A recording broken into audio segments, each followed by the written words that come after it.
Bonjour et bienvenue au balado Les Expéditeurs. C'est un balado qui est fait dans le cadre de Envoi Québec par le Conseil québécois du commerce de détail. Envoi Québec, c'est une initiative du Conseil pour aider les détaillants à optimiser la livraison de colis et avoir accès à des tarifs qui soient plus intéressants. Et dans le cadre de ce programme qui est donc financé par le ministère de l'Économie, de l'Innovation et de l'Énergie, on a voulu faire un balado pour parler aux détaillants, parler aux expéditeurs, pour leur expliquer un peu comment fonctionne la livraison, les aider, leur donner des outils qui seront donnés par des partenaires ou par des expéditeurs, des boutiques qui font du commerce en ligne.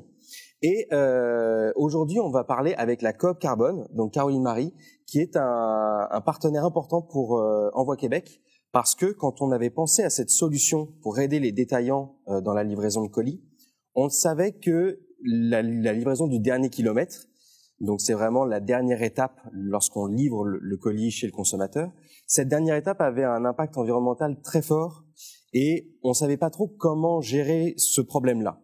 Et très rapidement, en fait, dans le développement du projet, on s'est rapproché de la Coop Carbone pour nous aider dans cet enjeu-là et à trouver des solutions. Donc, on met de l'avant sur la plateforme des solutions qui sont décarbonées, donc qui ont un impact environnemental plus faible. Et ce dont on voit, c'est qu'il y a plein d'innovations, il y a plein de solutions qui aident à la réduction des émissions de gaz à effet de serre de la livraison. Et c'est ça dont on va parler, parce qu'il y en a qui sont aussi très accessibles, contrairement à ce qu'on pense. C'est pas forcément plus cher que de faire du décarboné, de faire du vert. Donc, on va vous expliquer un peu comment ça fonctionne, puis comment est-ce que vous pouvez utiliser ces solutions-là. Donc, Caroline Marie, bonjour. Bonjour. Donc, tu es responsable de la mobilité à la Coop Carbone, de la mobilité logistique. Oui. Déjà, est-ce que tu peux nous expliquer ce que c'est que la Coop Carbone puis la mission? Oui, alors la Coop Carbone est une coopérative de solidarité à but non lucratif qui mène des projets collaboratifs, et ça c'est important, pour lutter contre les changements climatiques. Donc, notre façon de travailler, c'est toujours de partir d'un besoin qui est exprimé par des partenaires terrain et de construire le projet avec eux, d'explorer, d'expérimenter en mode agile pour arriver à trouver des solutions qui sont partageables et réplicables. Comment ça a commencé dans la mobilité, la logistique en fait, la logistique de marchandises? Et ça a commencé, je pense, dans les années 2017-2018, dans Rosemont Petite Patrie, sur des questions de casiers connectés ou de casiers qui étaient testés sur la voie publique. Par ce bout de la logistique, on a intégré en fait l'écosystème qui est gravité autour de la ville de Montréal, qui se posait tout un tas de questions sur comment réduire l'impact des livraisons et qui a mené tout un tas de projets pilotes dont on va parler aujourd'hui. Mais c'est ça remonte à quelques années déjà. Ouais. Quand on parle de la livraison de colis, il y a quand on parle avec les gens, là, les consommateurs et même les boutiques, moi, ce dont je me rends compte, c'est qu'ils n'ont pas la notion de l'impact environnemental et de l'impact socio-économique que ça peut avoir. On va distinguer les deux, l'impact environnemental puis les impacts socio-économiques. Commençons par l'impact environnemental. Qu'est-ce que ça représente? Alors, le bien de consommation, comme on le dit, il va partir de sa zone de production, son usine, et il va passer par tout un tas d'étapes avant d'arriver à notre porte. Donc quand on parle de commerce en ligne, on va parler de la livraison du dernier kilomètre, de la logistique du dernier kilomètre pour le dernier tronçon qui va être effectué, généralement en camionnette, en van. Et ce tronçon-là représente 50%, 30 à 50% selon les études qu'on a pu voir, des émissions de gaz à effet de serre de tout le trajet, de toute la chaîne logistique de ce bien de consommation. Mais, et là je mets un mais, c'est que l'empreinte carbone de votre bien de consommation, c'est essentiellement à sa production. Okay. Donc, 80% du bien de consommation à son empreinte carbone sur sa production, parce que généralement c'est fait en Chine et que avec une énergie très carbonée. Donc tout dépend d'où vient le produit, mais dans les moyennes globales, c'est on regarde d'abord la production, puis ensuite quand on regarde le déplacement logistique du bien, là c'est le dernier kilomètre qui est le plus impactant parce qu'il est le moins optimisé. Ok, c'est une question d'optimisation. Effectivement, oui.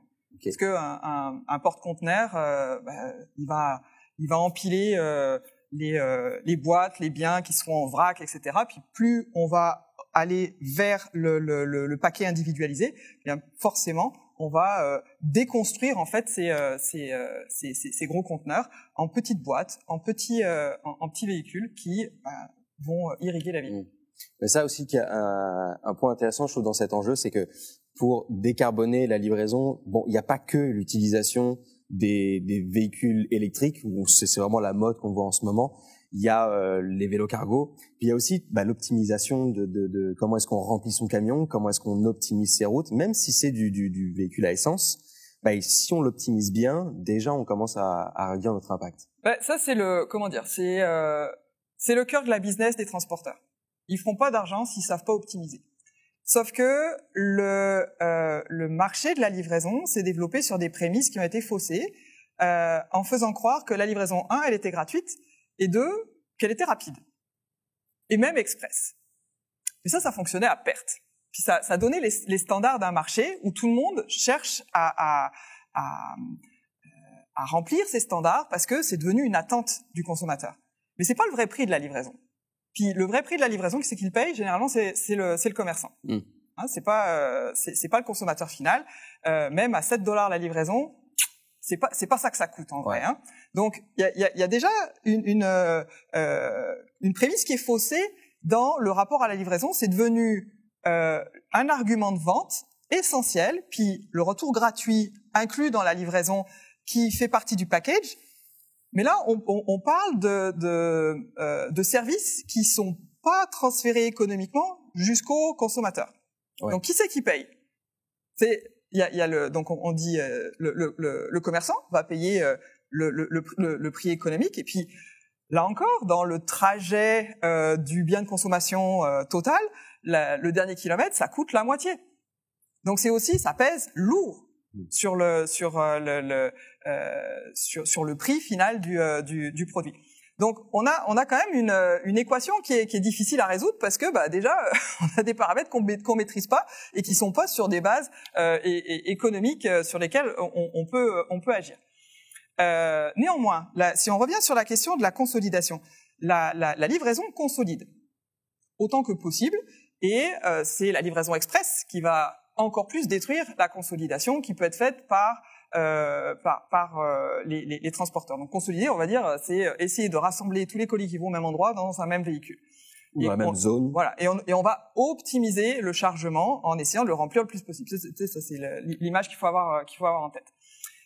Donc la livraison, c'est déjà une forme d'optimisation par rapport, là encore, au modèle classique qui est que chacun prenne sa voiture pour aller au centre d'achat qui est en périphérie. Ouais. Donc je mets tout ça quand même. Le centre d'achat en périphérie, chacun prend sa voiture.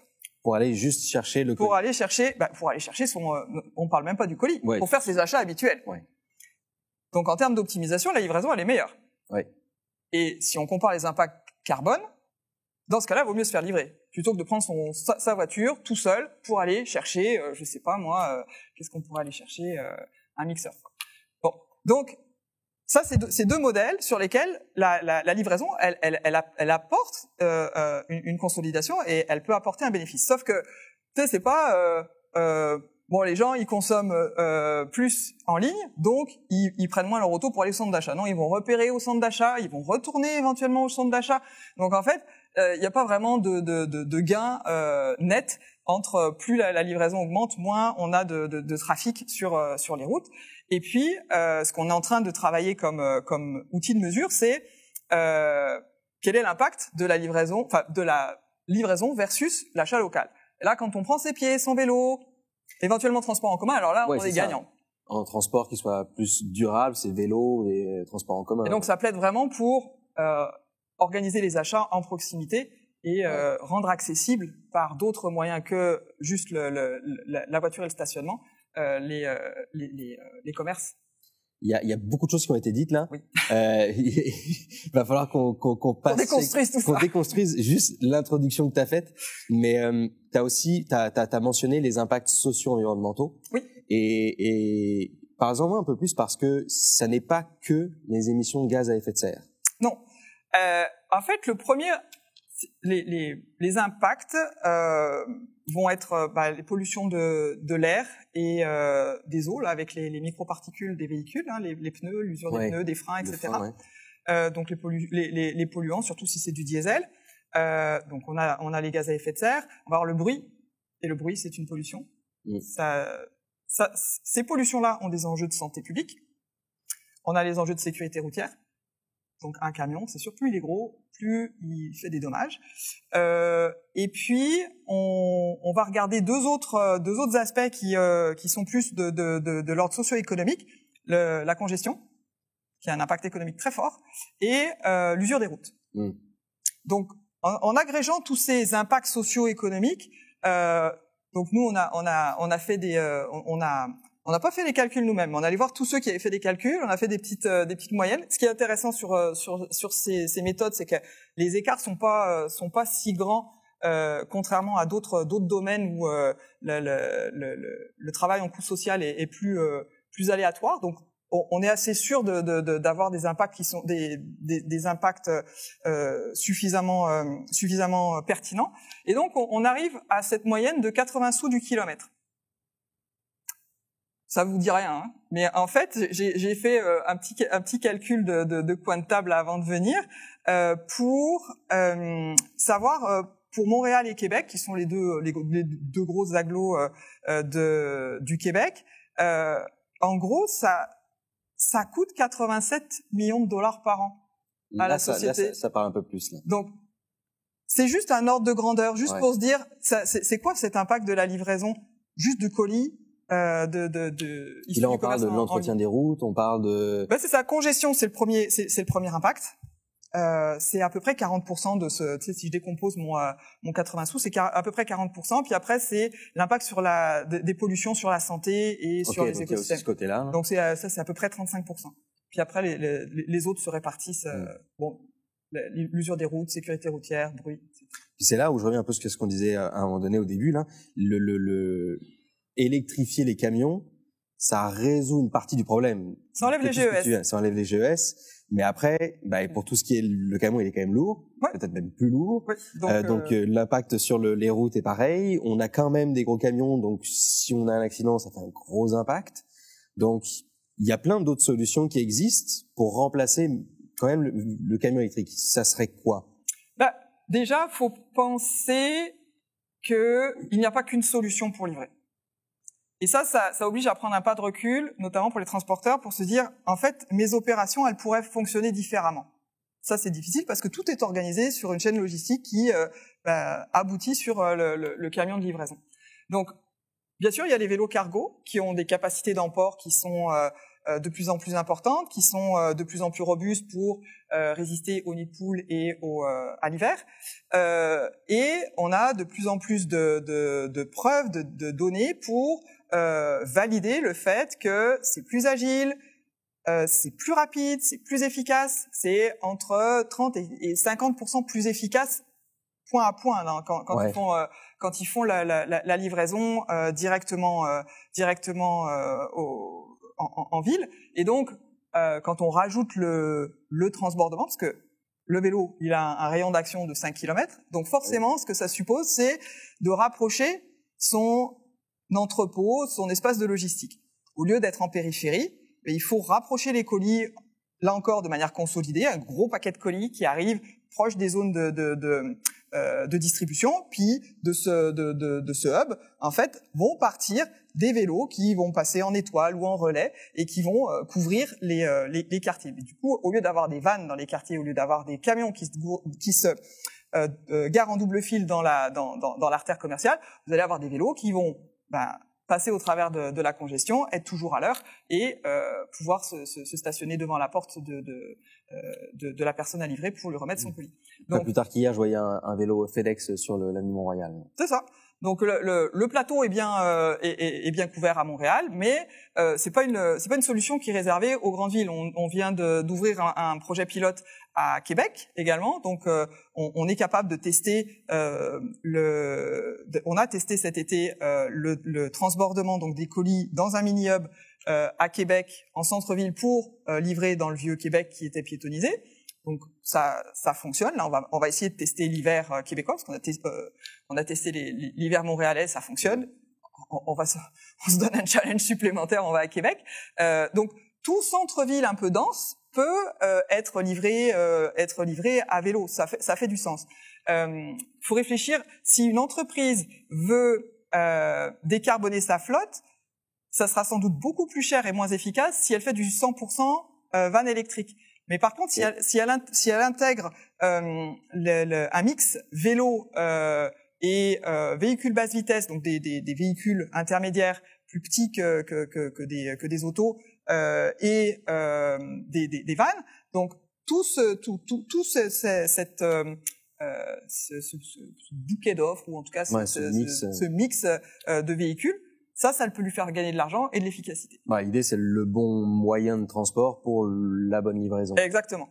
Et donc, mais comme je disais, les manières de fonctionner doivent changer, et c'est là que on intervient, nous, Coop Carbone, sur un outil qui va permettre aux entreprises de passer à vélo, c'est les centres de micro-consolidation.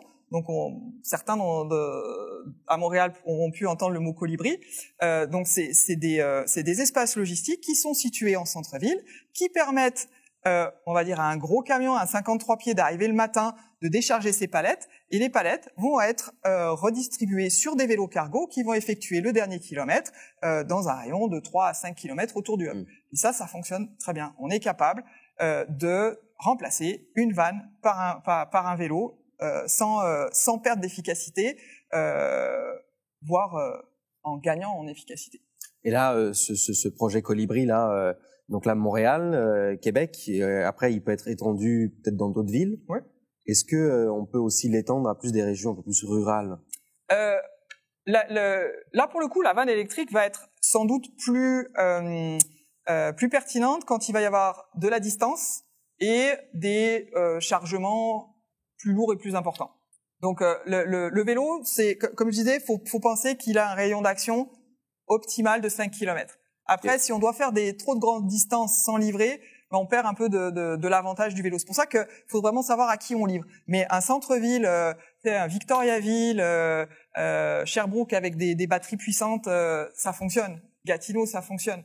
Donc il faut tester. Et vraiment, faut avoir cette infrastructure intermédiaire là qui va permettre de faire le relais.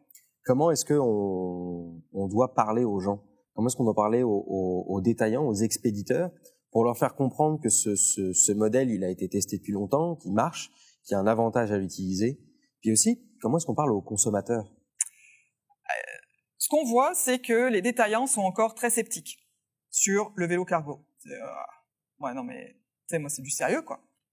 Non, mais le vélo, cargo, c'est du sérieux. C'est des professionnels qui sont aguerris sur leur véhicule, qui font un service de qualité. Et le vélo cargo a des capacités d'emport qui sont valables pour 80% des colis qui sont envoyés. Donc 80% des colis de Amazon font moins de 5 kilos. Donc on peut raisonnablement penser que ça peut couvrir un large spectre. Tu sais, faut pas. Comme toujours en mobilité durable, on va toujours sortir l'exemple qui va pas. Mais regardons d'abord tout ce qui va. Puis utilisons ce qui va. Et vraiment, pour le coup, les vélos cargo s'améliorent avec le temps, avec les rétroactions liées aux transporteurs qui les utilisent. Donc le vélo cargo, c'est fiable. Les affaires arrivent pas cassées, arrivent pas tout abîmées. C'est des services professionnels. Nous, pour aider ce mouvement, on commence à certifier la livraison pour dire c'est un service qui est fiable, qui est fait par des gens qui prennent ça au sérieux, qui sont payés correctement et qui utilisent des véhicules décarbonés, vélos ou véhicules électriques. Mais c'est vraiment pour essayer de rassurer justement le commerçant qui est un peu dubitatif sur ce nouveau mode de transport, qui le voit un peu gadget. Essayer de le rassurer un peu, l'aider dans la prise de décision. Mais exactement. Puis on sait que les détaillants sont attachés à la qualité du service. La première chose qu'ils disent, c'est moi je donne pas mes colis à n'importe qui. Donc c'est comment on les amène à avoir confiance dans ces nouveaux modes qui sont éprouvés, qui fonctionnent et qui sont amenés à se développer. Parce que parallèlement à ça, tu sais, le commerçant, lui aussi, il est, on parlait des impacts socio-économiques, mais sur une artère commerciale, avoir des véhicules stationnés en double file, il y a personne qui aime ça. Ouais. Les consommateurs non plus. Les consommateurs n'aiment pas, les sociétés de développement commercial n'aiment pas, les commerçants n'aiment pas avoir le camion du voisin devant chez eux. Donc, c'est un irritant pour tout le monde, et donc, quand il y a des solutions, bah, autant les utiliser. Parfois, le camion il est pertinent parce que il est rempli et puis qu'il va être, il va faire sa job en une seule fois. Mais d'avoir plein de petits camions qui circulent à vide pour livrer tous les commerces ou livrer les consommateurs finaux, ça a pas trop de sens. Et ça embête tout le monde. Donc réfléchissons ensemble à comment on peut trouver ces solutions. Et ben c'est ça, on est capable maintenant de dire c'est bon, ça a été testé. Vous pouvez faire confiance, c'est éprouvé, il y a plus qu'à pousser vraiment le marché. Et là, le rôle des commerçants est déterminant parce que c'est le commerçant qui choisit son service de livraison. C'est pas le consommateur, c'est le commerçant qui choisit par exemple dans son tunnel d'achat avec qui il va faire affaire, quel est le prix qu'il donne pour la livraison. On a même des options pour dire est-ce que je laisse au consommateur l'option express, standard, décarboné. Donc c'est le commerçant qui va choisir d'offrir ses choix au consommateur. Le consommateur, parfois, il va pouvoir dire bon, ok, je suis capable de différencier un tel d'un tel parce que lui il m'offre un service supplémentaire qui m'intéresse, par exemple la livraison décarbonée. Mais le nerf de la guerre, c'est le commerçant qui le maîtrise. C'est lui qui fait le choix de faire affaire avec un transporteur lambda ou pas. Est-ce que l'utilisation d'un transport décarboné pour la livraison peut être un avantage commercial, un avantage concurrentiel pour ces entreprises-là? Alors, c'est ce que nous disent les pionniers, mais ils l'ont pas documenté.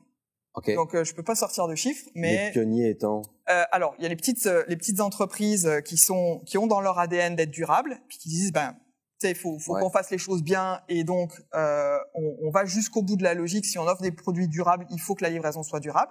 Donc eux, ça fait partie. Là, je comprends. Ça fait partie de cette cohérence en fait de leur offre. Et puis on a des grandes enseignes qui ont des objectifs de réduction de gaz à effet de serre ou qui veulent proposer ce positionnement à leurs consommateurs. Je pense notamment aux articles de plein air ou le sport. Decathlon, Altitude Sport sont engagés sur des livraisons décarbonées parce que ça faisait partie d'un positionnement qui les différenciait vis-à-vis de leurs clients. Et donc eux nous disent oui, c'est important de pouvoir faire de proposer ça parce que c'est nos valeurs et qu'on veut encourager ce type de fournisseur. Ikea passe ses appels d'offres en disant moi 2025 mes livraisons sont électrifiées. Ok. Donc les gros joueurs aussi le font. Donc les gros joueurs le font aussi. Mais ils ont une capacité de s'engager que les petits ou moyens joueurs ne font pas. Mais là aussi il y a plusieurs stratégies pour réduire les prix. Si on parle d'une livraison durable, on va regarder certes si elle est décarbonée, mais également si le livreur ou la livreuse est payé décemment.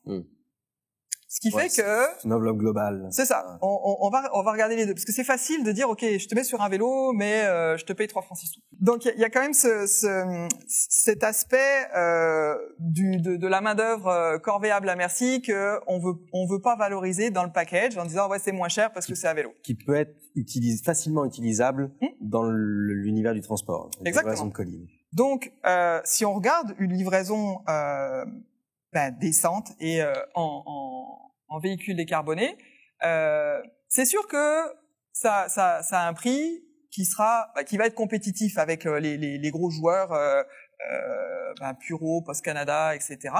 Mais qui sera pas forcément dans les plus bas du marché. Mais là encore, est-ce qu'on se couperait pas d'options qui sont décarbonées via la certification qui englobe aussi beaucoup de choses pour des petites entreprises qui ont vraiment une forte volonté mais qui n'ont pas non plus la taille pour pouvoir bien payer leurs employés, offrir des assurances. ce qu'on essaye d'amener via justement les expéditeurs, c'est le fait de dire, mais essayez, si vous êtes plusieurs à être intéressés par une livraison décarbonée, essayez de travailler ensemble. Par exemple, vous êtes sur une artère commerciale, vous avez une société de développement commercial, et vous êtes, je sais pas, 4-5 à vous dire, bah, ça serait quand même intéressant de pouvoir proposer une livraison durable à nos clients. Mais individuellement, j'ai pas assez de volume. Du coup, mes tarifs sont quand même élevés. Et puis, je peux avoir des tarifs plus intéressants avec telle compagnie. Mais j'aimerais quand même bien. Donc là, les stratégies peuvent aussi peuvent évoluer en disant, ben, si on s'organise à 4-5 pour grouper nos volumes. Là encore, est-ce qu'on a parmi ces cinq commerces, est-ce qu'il y en a un qui a de l'espace, qui pourrait recevoir, entreposer pendant quelques heures les colis des autres pour qu'il y ait qu'un seul point de ramassage par l'entreprise de livraison?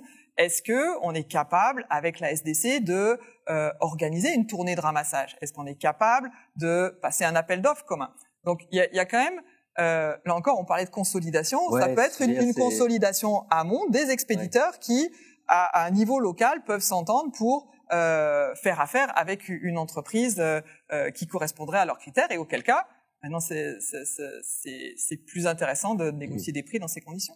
Tu parles de consolidation, là, s'il y a aussi une autre initiative, on va dire, c'est les casiers. Oui. Comme point de dépôt, là, au lieu de se faire livrer devant sa porte, ben, on se fait livrer dans un casier. C'est une sorte de mutualisation aussi, de consolidation, parce que le livreur, il va pas faire 10 portes, il va juste faire un box où il va mettre les 10 colis. Il y a là des initiatives comme ça marche, on sent que ça décolle pas forcément. C'est quoi le frein, ou quels sont les bloquants actuellement? Pour que ça fonctionne bien, je veux dire, il y a déjà des casiers qui opèrent, notamment dans les tours ou dans des centres d'achat, etc. C'est le réseau. C'est de pouvoir disposer d'un réseau qui est suffisamment dense pour rendre cette offre attractive vis-à-vis du consommateur. Donc je le disais, moi, un réseau en amont ou un réseau de blocs de casiers qui sont accessibles. Okay. Donc ça veut dire que s'il y a 3 zones de casiers en ville, bah on va avoir une portée relativement limitée des quelques habitations qui sont autour de ce casier. Il y a personne qui va faire 10 km pour aller au casier. Donc c'est pour ça que la question du réseau, elle est importante, mais là on est sur l'œuf ou la poule, c'est-à-dire que qui démarre. Donc ça a besoin, là encore, pour toute pratique innovante, ça a besoin d'être un petit peu accompagné, d'être un petit peu soutenu, notamment par des pouvoirs publics. Ça demande aussi de changer les réglementations, parce que si on veut des casiers accessibles, où sont-ils positionnés? Est-ce qu'ils sont dans des endroits qui sont ouverts 24 heures sur 24, ou en tout cas jusque tard le soir et tôt le matin? Est-ce qu'ils sont sur la voie publique? Et là, que dit le patrimoine? Que dit la réglementation sur la bordure de rue, etc. Donc, c'est quand même, c'est plein d'innovations réglementaires et économiques qu'il faut, à mon sens, accompagner. Mais on voit dans plusieurs villes d'Europe, notamment en villes d'Europe de l'Est, que c'est vraiment une solution qui se développe et qui permet de faire baisser le prix de la livraison. Parce que là encore, comme je le disais, la logique économique de la livraison, c'est d'être consolidé, parce que c'est là qu'on fait des gains. Il y a personne qui va faire beaucoup d'argent sur de la livraison en 2 heures. Donc les camions partent à vide, la course est pas optimisée. Enfin bref, ça répond à un besoin qu'on a créé chez le consommateur, parce que là encore, c'est le consommateur qui clique de manière addictive qu'on vise avec cette livraison-là, mais en termes d'optimisation de la livraison, c'est la cata. Ça, on parlait tantôt de l'éducation, peut-être un peu plus des expéditeurs, des détaillants, mais il y a tout un volet aussi sur l'éducation du consommateur qui, je prenais l'exemple avec les mauvaises herbes sur un épisode précédent, où quand il commande une paire de chaussettes, il n'est pas obligé de la recevoir demain. Il en a sûrement d'autres dans son tiroir.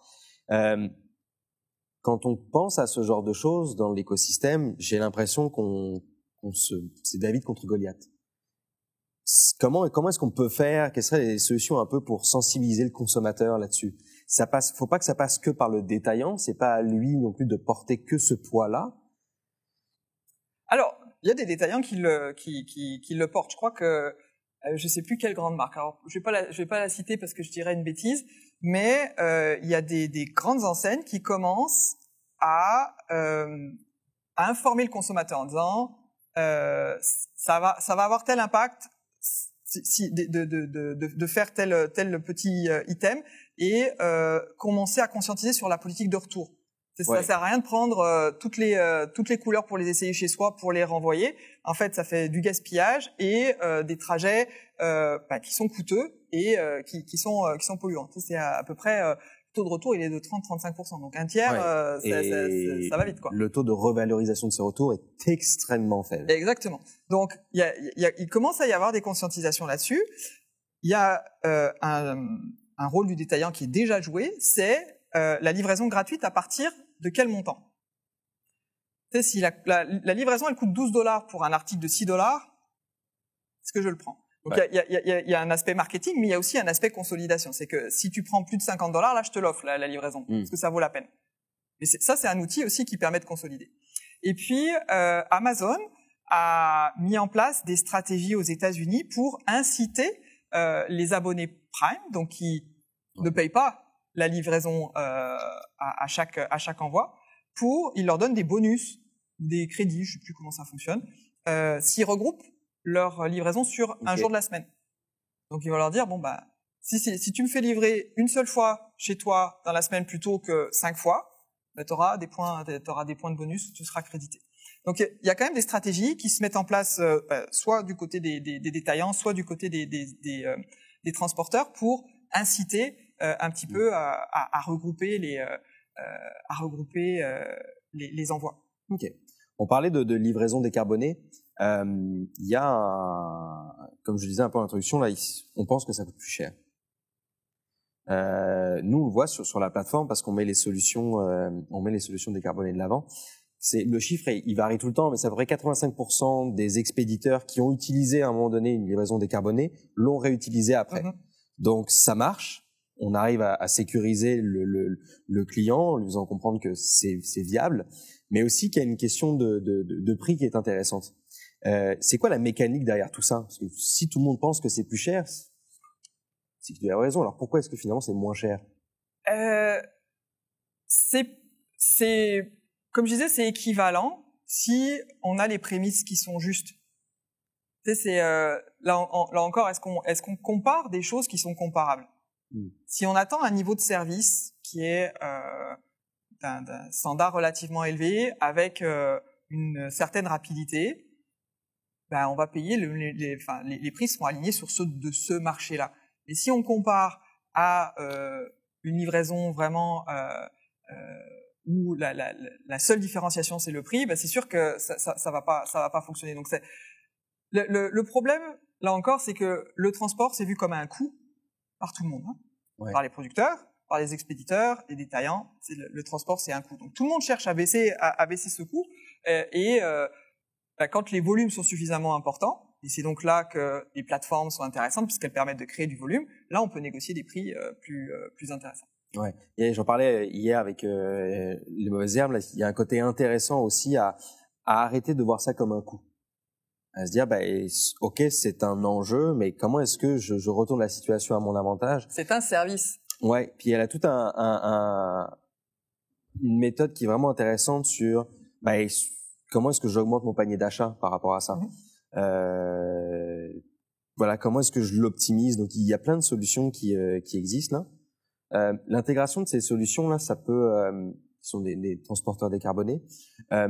Tu parlais un peu du côté où les gens sont pas à l'aise. C'est qu'il y a un côté où on a peur d'essayer.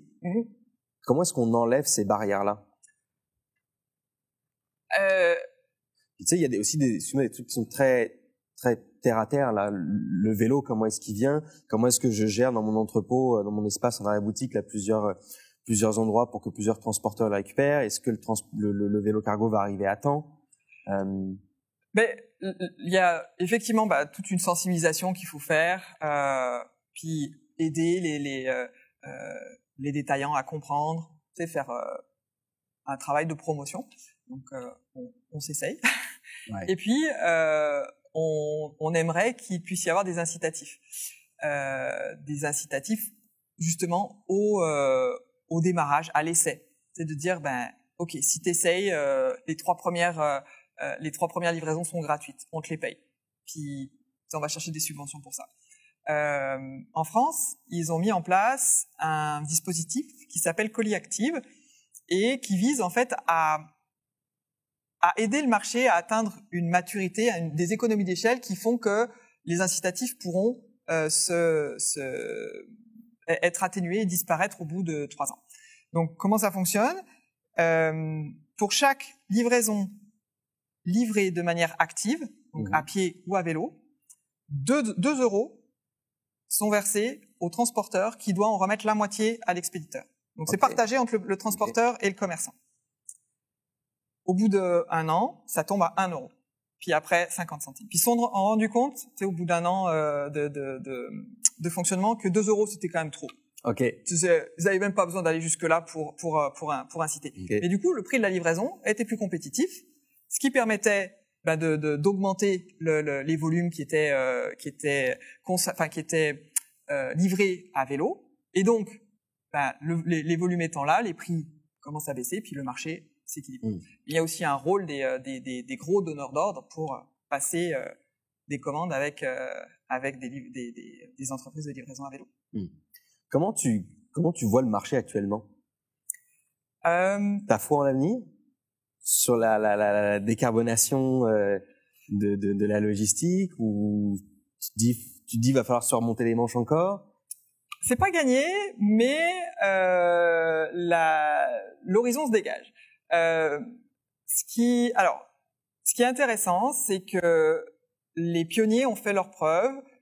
Ils ont amené les standards du marché. On voit les vélos, tu disais FedEx, Puro, circulent en ville et on voit leur logo sur les vélos. C'est un côté sympathique. Les interactions avec les citoyens sont quand même très positives quand c'est à vélo. Quand j'ai pris une photo hier FedEx m'a fait un coucou, il était content que je prenne une photo. Non mais c'est ça, il y a quand même un côté très positif de voir des vélos des vélos cargo dans son quartier. Et les entreprises commencent à prendre ça au sérieux. Je vais à nouveau citer Purolator qui passe à l'échelle. Là, ils sont vraiment en mode ok, c'est notre stratégie de développer des vélos cargo partout où on opère au Canada. Et d'autres gros joueurs commencent à s'y mettre et viennent nous voir pour dire aidez-nous à mettre des vélos cargo, on sait pas faire, mais on sait que l'expertise existe. Alors qu'il y a 5 ans, l'expertise elle était vraiment entre une poignée de gens. Donc là, on est capable de transmettre ces informations, on est capable de s'appuyer sur les apprentissages passés pour aider les nouveaux à monter à bord. Donc la montée à bord est facilitée et comme je disais, les vélos arrivent sur le marché. Les vélos qui correspondent aux besoins des transporteurs arrivent sur le marché. Donc là, on a quand même une convergence. On a aussi les réglementations qui changent. Les villes commencent à apprécier le fait de mettre des zones piétonnes, temporaires, permanentes, ou des zones à priorité piétonne. Et ça, c'est des entraves pour le transport en camion, parce que les horaires de livraison sont du coup contraints. S'ils veulent continuer à livrer sur les plages horaires habituelles, ils sont obligés de s'intéresser à autre chose que la vanne. Et donc ça va être des micro-mobilités, ça va être des véhicules plus petits. Et donc là, il y a une tendance aussi où ça doit aider le développement de la cyclo-logistique. En revanche, on a encore quand même des obstacles à surmonter. Comme je disais, il y a quand même beaucoup de préjugés sur le vélo. Alors premier truc, non mais ça va jamais transporter ce dont j'ai besoin. Le travail va pas être bien fait. Puis est-ce que ça roule en hiver? C'est à peu près les trois grosses questions donc c'est pas fiable. Je peux pas faire confiance au vélo pour l'année. C'est pas vrai, ça roule en hiver. Ça fonctionne bien en hiver. Et ça arrive toujours à l'heure. parce que c'est jamais pris dans le trafic. J'ai vu des exemples très intéressants de pharmacies qui faisaient maintenant confiance au vélo en Belgique parce que justement ça respectait les délais. Donc le portrait, il est, je dirais, il est quand même positif. Et puis les municipalités commencent à prendre conscience qu'elles ont un rôle à jouer en logistique. C'est récent. La logistique n'était pas un sujet de municipalité. C'est l'économie. Tu sais, ils faisaient un plan de camionnage, puis c'est tout. Mais donc là, les municipalités commencent à se dire, oui, mais j'ai un rôle à jouer en logistique. C'est pas la ville qui doit s'adapter à la logistique, mais c'est la logistique qui doit s'adapter à la ville qu'on veut. Ça, c'est le discours de la ville de Montréal. Et donc, c'est une ville qui va remplir d'abord ses missions de ville, et puis qui va demander aux acteurs qui utilisent les infrastructures de rentrer dans ce cadre. Et on va pas tourner ou casser des immeubles ou des monuments pour faire passer un camion. C'est fini ça. Donc il y a cette tendance aussi de dire la ville est en train de se transformer. On veut des services de proximité, on veut des quartiers plus denses, on veut limiter la nécessité d'utiliser des véhicules personnels. On voudrait avoir plus de transports en commun. Donc ça c'est encore un autre sujet, ouais. Mais il y a quand même des évolutions de l'urbanisme qui font que là aussi, ça va orienter vers d'autres façons de faire la logistique, et les entreprises qui ont compris ça vont être prêtes. Et ça, mais comment, là, tu viens surtout de parler du côté des municipalités, mais il y a aussi les entreprises de transport et les expéditeurs, puis aussi les consommateurs. Là. Eux, ce côté-là aussi, est-ce qu'ils prennent la marche?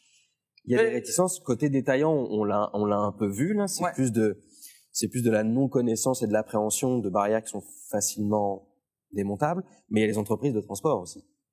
Oui. Alors, les entreprises de transport, c'est comme elles sont directement impactées si elles sont pas capables de s'adapter aux nouvelles règles, elles auront du mal à tenir leurs promesses envers leurs clients. Donc c'est les premières à réagir. Mais après donc les détaillants doivent aussi se mettre dans ces logiques nouvelles et puis voir dans quelle mesure c'est à leur avantage ces nouveaux plans d'urbanisme, et puis comment dépasser no car no business, parce que c'est plus vrai. Puis depuis 5 ans, on a quand même beaucoup de données pour défaire ce mythe. Donc, comment se redéploie en fait l'offre commerciale. Et puis côté expéditeur, pour moi là, ce serait sur ma wishlist de 2025, c'est de travailler avec 2-3 expéditeurs qui veulent travailler ensemble, justement pour essayer d'avoir une logistique mutualisée qui utilise des gros, des petits, des moyens véhicules pour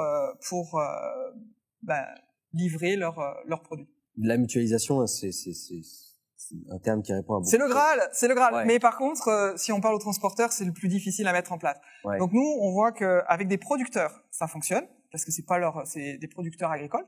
Ça fonctionne parce que c'est pas leur métier, la logistique. Okay. Puis là, au-delà d'être un coût, c'est une épine dans le pied. Donc là, on sait que on a pu rentrer dans cette discussion pour dire oui, la mutualisation, la mutualisation, ça veut dire que par exemple, on va utiliser un camion qui va faire une route permettant de desservir 2 producteurs, 3 producteurs. Donc on met tout dans le même camion. L'historique de la coopérative aussi. C'est ça. Donc il y avait un état d'esprit qui était plus favorable, et donc le fait de fonctionner comme ça, ça sauvait énormément de coûts. Donc on a pu tester quand même des outils, et on voit que ça fonctionne au-delà des modélisations qui nous montrent tous que ça fonctionne. Et donc là, on sait que il y a un blocage côté transporteur. Donc on va se dire, pareil, on va essayer de travailler avec des expéditeurs qui veulent aller de l'avant et qui voudraient tester des partenariats d'affaires pour réduire les coûts de la livraison, être plus optimisés et moins impactants en mutualisant en fait les routes de livraison. Donc là, mais c'est ce qui se fait déjà un petit peu de par les transporteurs. Quand tu as un transporteur qui, pour l'instant, a déjà parlé, quand il va chercher un colis ou une dizaine de colis chez l'entreprise A, puis qu'il y a la voisine, c'est l'entreprise B qui a aussi une dizaine de colis, il fait un petit peu il fait cette route où il va récupérer les colis en même temps. Oui, mais la mutualisation côté expéditeur, ça veut dire cette route ou cette zone, je vais la confier à un tel. cette zone, je vais la confier à un tel. Et il n'y a pas de, il y a pas de concurrence ou de plusieurs camions qui vont faire, qui vont, c'est pas laissé au hasard de la mutualisation, enfin, de l'optimisation que va faire le transporteur en fonction de ses contrats. Là, c'est vraiment comment on organise nos routes ou comment on organise nos expéditions de manière vraiment optimisée dès l'amont pour que il y ait cette mutualisation qui se fasse dans les chargements. Okay. Donc c'est un peu plus puissant que de laisser au hasard des contrats d'une grosse entreprise. Donc des entreprises qui sont dans la même région et qui livrent aussi à peu près dans les mêmes zones. Oui, donc c'est ça. Si on prend des zones comme Montréal, Québec, Sherbrooke, Gatineau, des grosses agglomérations, c'est sûr que ça fonctionne. Ok. Donc avis, s'il y en a qui veulent tester. Bah ouais, on lance un appel à des expéditeurs de colis là. Mais ok, bah je pense que c'est vraiment intéressant la discussion qu'on vient d'avoir là. Puis je pense qu'on a bien couvert aussi le sujet de la livraison puis des options qui existent, démystifier un peu cet enjeu-là. On a parlé des villes. Je voudrais en profiter pour remercier aussi la ville de Montréal parce que nous, Envoie Québec, c'était avant Envoie Montréal, puis c'est la ville de Montréal qui nous a supporté, qui nous a un peu présenté aussi. Oui. On peut le dire là, entre la Coop Carbone et le Conseil québécois du commerce de détail pour développer cette solution qui était Envoie Montréal, parce que la ville avait vraiment l'objectif d'aider ses détaillants en termes de prix et aussi de réduire l'impact environnemental des livraisons. Donc c'est eux qui nous ont permis de nous lancer. Puis après on a le ministère de l'économie, de l'innovation et de l'énergie qui continue à nous aider pour grandir, puis faire grandir cette plateforme et le nombre d'utilisateurs, mais aussi pour promouvoir la solution des options décarbonées. Donc merci au ministère aussi pour nous donner l'opportunité de faire ce balado. Merci Caroline. Avec plaisir. Merci d'être venue pour discuter de tous ces enjeux très intéressants et bonne journée. Bonne journée.